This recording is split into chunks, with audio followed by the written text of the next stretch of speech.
Hello दोस्तों, स्वागत है आपका हमारे यूट्यूब चैनल रोशन सा स्टडी पॉइंट में। तो आज हम लोग बात करेंगे क्लास 11th की ज्योग्राफी।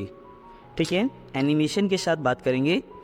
तो शुरू करते हैं हमारा ज्योग्राफी का जो फर्स्ट चैप्टर है, जिसका नाम है भूगोल एक विषय के रूप।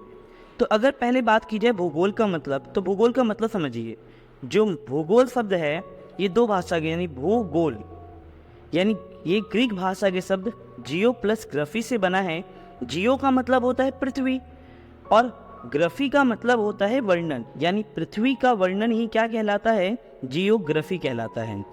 अब हम जब पृथ्वी के बारे में पढ़ रहे हैं तो आप सभी को पता होगा कि पृथ्वी हमारे घर जैसा है और पृथ्वी के चारों ओर अलग अलग तत्व दिखाई देते हैं, जिनमें बहुत सारे वनस्पति यानी पेड़ भी दिखाई देंगे आपको, मैदान भी, पहाड़ भी, नदियाँ भी, मौसम भी, सूर्य भी। तो ये सभी के सभी क्या है, प्राकृतिक तत्व हैं। ठीक है ना। और ये सारे के सारे हमारी पृथ्वी के आसपास विद्यमान हैं। इनमें बहुत सारे तत्व क्या है, प्राकृतिक के अंग भी हैं, जबकि बहुत सारे ऐसे तत्व भी हैं जिनका निर्माण मानव ने किया है। यानी अर्थात आप कह सकते हो कि जो प्राकृतिक द्वारा बने हैं उन्हें हम प्राकृतिक तत्व कहते हैं, जैसे पहाड़, पर्वत, झरने, सूर्य, ये सभी क्या है, प्राकृतिक तत्व हैं। और दूसरा अगर बात की जाए मानवीय तत्व, तो मानवीय तत्व क्या है, जो मानव ने बनाए हैं। जैसे आपका बिल्डिंग्स हो गई, ठीक है ना, सड़क हो गई, फ्लाईओवर हो गई, इन सभी चीज़ों का निर्माण किसने किया है, मानव ने किया है। तो इसे हम मानवीय तत्व कहेंगे। आगे बढ़ते हैं। नेक्स्ट हमारा टॉपिक है वैज्ञानिक विषय के रूप में भूगोल। यानी वैज्ञानिकों ने भूगोल को एक विषय के रूप में देखा है और इसे 3 भाग में बांटा है। पहला है क्या। क्या का मतलब क्या है, यानी वैज्ञानिक क्या होते हैं, हमेशा क्या ढूंढने का प्रयास करते हैं। अर्थात क्या का मतलब क्या है, अगर कोई पहाड़ है, पर्वत है, ठीक है ना, तो वैज्ञानिकों ने जब हमें बताया तभी तो हमें पता चला ना कि कोई ये पहाड़ है या पर्वत है, अन्यथा हमें कैसे पता चलता। ठीक है ना। तो वैज्ञानिक क्या होते हैं, किसी पहाड़ का या कोई भी ज्वालामुखी हो गया, इस चीज़ का अध्ययन क्या के रूप में करते हैं, यानी ये है क्या। दूसरा है कहाँ, यानी अगर कोई पहाड़ है तो इस पहाड़ का या पर्वत का उसका विस्तार कितना है, यानी कितनी दूर तक उसका विस्तार है। और इन चीज़ का अध्ययन करने के लिए वैज्ञानिक कहाँ ढूंढते हैं। नेक्स्ट आता है क्यों। अर्थात अगर मतलब सपोज करो मैंने कहा अगर कोई फसल उगाई जा रही है तो वो फसल क्यों उगाई जा रही है, ठीक है ना। तो इन चीज़ों का अध्ययन हम क्यों में करते हैं। आगे बढ़ते हैं। नेक्स्ट है हमें भूगोल विषय का अध्ययन क्यों करना चाहिए। ठीक है ना। तो आप सभी को पता है कि हमें मानव समाज में पाई जाने, जैसे मानव जो समाज होता है उसमें अलग अलग विभिन्नताएं पाई जाती हैं। तो अगर हमें उन विभिन्नताओं को आसानी से समझना होगा तो उसके लिए हमें क्या पढ़ना पड़ेगा, भूगोल पढ़ना पड़ेगा। क्या पढ़ना पड़ेगा, भूगोल। इसको उदाहरण से आप समझ सकते हैं कि आप एक देखिए, कोई एक ठंडा प्रदेश है तो ठंडे प्रदेश में लोगों के वस्त्र अलग होते हैं, ठीक है ना, और वहीं गर्म प्रदेशों में रहने वाले लोगों के वस्त्र क्या होते हैं, अलग रहते हैं। यानी दोनों में समाज में विभिन्नता आ गई कि नहीं आ गई, और इसी चीज़ को समझना क्या कहलाता है, हमारा मानव भूगोल। दूसरा आता है भूपृष्ठ की विविधताओं को समझना। भूपृष्ठ की विविधताओं का मतलब क्या है कि यानी कहाँ पहाड़ है, कहाँ पर्वत है, कहाँ झरने हैं, ठीक है ना। इसके साथ साथ किसी स्थान का और समय का भी जानने के लिए हमें क्या करना चाहिए, भूगोल पढ़ना चाहिए। कि अगर हम लोग बात करें कि भूपृष्ठ है, अब बहुत सारे पहाड़ भी होंगे, पर्वत भी होंगे, झरने भी होंगे, ठीक है ना। तो इन चीज़ों को हम लोग बारे में कैसे पढ़ेंगे, जब हम भूगोल पढ़ेंगे तभी तो समझेंगे ना इन चीज़ों के बारे में। और समय के बारे में भी आप कैसे पता कर पाओगे, भूगोल के अंदर ही आप पता कर पाओगे। तीसरा आता है भूगोल मानचित्र के जरिए वास्तविक पृथ्वी को जानने और धरातल के विभिन्न जो क्षेत्र हैं उनको समझने में सहायक है। अब हम लोग भूगोल क्या करते हैं, मानचित्र के जरिए हम वास्तविक पृथ्वी को समझ सकते हैं। मानचित्र के जरिए कि किन क्षेत्रों में महासागर है, कहाँ महाद्वीप है, इन सब चीज़ों के बारे में हम कैसे पता करेंगे, जब हम भूगोल जब हम लोग पढ़ेंगे। नेक्स्ट आता है विदेश में वाणिज्य में वृद्धि के साथ साथ प्रशासन चलाने और भ्रमण और पर्यटन को बढ़ावा देने के लिए भी हमें भूगोल पढ़ना चाहिए। अगर हमें व्यापार करना हो तो किस देश के साथ क्या व्यापार करेंगे, ठीक है ना, इसको ध्यान में रखते हुए हमें क्या करना चाहिए, भूगोल पढ़ना चाहिए। जैसे अगर बात की जाए कि आप सभी को पता है कि भारत में क्या होता है कि चावल के उत्पादन में भारत सेकंड नंबर पे है, दूसरे स्थान पे चावल के उत्पादन में है, पहले पे चीन है, ठीक है ना। तो अब इन दोनों देशों में है, तो अब हमारे साथ कौन से देश व्यापार करेंगे, जिन क्षेत्रों में चावल की खेती नहीं होती, वो देश भी तो हमसे व्यापार करेंगे ना। तो अगर वो व्यापार कर रहे हैं तो उनको इस बारे में पता कैसे चला, भूगोल जब पढ़ा तभी तो पता चला। तो यानी विश्व में व्यापार वाणिज्य में वृद्धि के साथ साथ प्रशासन चलाने या भ्रमण और पर्यटन करने के लिए भी हमें क्या करना चाहिए, भूगोल पढ़ना चाहिए।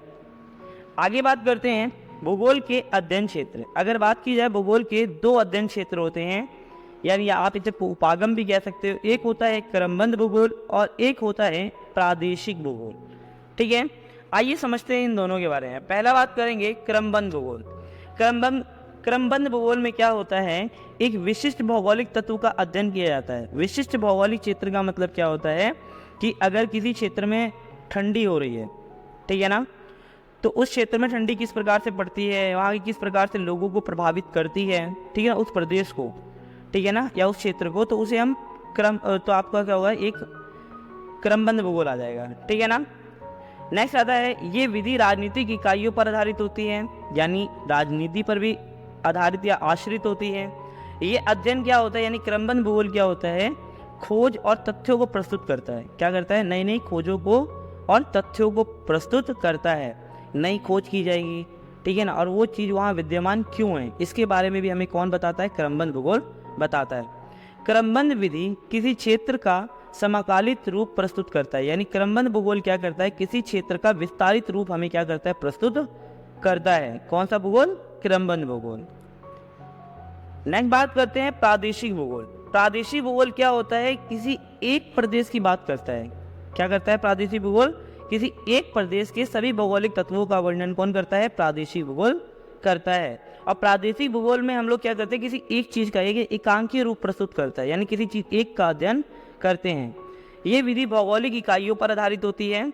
भौगोलिक इकाई का मतलब पहाड़, पर्वत, झरने, इन सब पर आधारित होते हैं। और ये विधि किसी प्रदेश के वातावरण के बारे में बताता है कि उस क्षेत्र का वातावरण कैसा है, उस वहाँ का मौसम कैसा है, इन सभी की जानकारी हमें प्रादेशिक भूगोल देता है। नेक्स्ट बात करते हैं प्रादेशिक भूगोल की विभिन्न शाखाएं। अब प्रादेशिक भूगोल है, प्रादेशिक भूगोल में अलग अलग चीज़ों का अध्ययन किया जाता है, यानी इसमें क्षेत्र का अध्ययन किया जाता है।